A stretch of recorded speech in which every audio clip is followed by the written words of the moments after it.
Hello guys, কেমন আছো? আশা করি ভালো আছো। আমি অনেক ভালো আছি। দেখো, মা আজকে চিকেন নিয়ে এসছে, তা চিকেন রান্না হবে। আর আমি ভাবলাম যে এদিকে চলো ফুলটা তুলে নিই, যেহেতু পুজোও দিতে হবে। তাই ফুলগুলো তুলে নিচ্ছিলাম। আর যে যতটা কাজ মার আগিয়ে দেওয়া যায়, তা কিছু চায়ের বাসন ছিল, আর মাকে আমি বলছিলাম যে তুমি আমাকে দাও, আমি ধুয়ে দিই। আর মা কিন্তু বারণ করছিল যে তোর ধুতে হবে না, তুই রেখে দে, আমি ধুয়ে নেবো পরে। বললে হয় বলো? মায়ের কষ্ট মেয়েরা বুঝবে না তো কে বুঝবে? যেমন হলো আমার কষ্ট মা বুঝছে, তেমন তো আমারও বোঝা দরকার। তার জন্য আমি একটু কিছু বাসন ছিল বলে আমি ধুয়ে নিচ্ছিলাম। যে মাকে বললাম তুমি রান্নাটা করো, যতটা কাজ আমি তোমার এগিয়ে দিতে পারি, কারণ এমনি রোদ গরম, তার মধ্যে তোমারও তো কষ্ট হচ্ছে বলো একা একা করতে। সত্যি মায়েরাই কিন্তু মেয়েদের কষ্ট বোঝে, এটা মা বলেই সম্ভব, আর কিছুই না।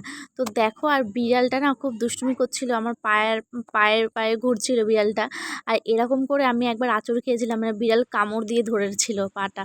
আর এদিকে স্নানটাও করে ঘরে চলে আসলাম, যে রেডি হব বলে, আর এক জায়গায় বেরোনোর কথা আছে, তার কারণ ভিডিও করতে যাব ওই জন্য। তারপরে দেখো ভিডিও করে একদিন একটা চায়ের দোকানে দাঁড়িয়েছিলাম চা খাওয়ার জন্য।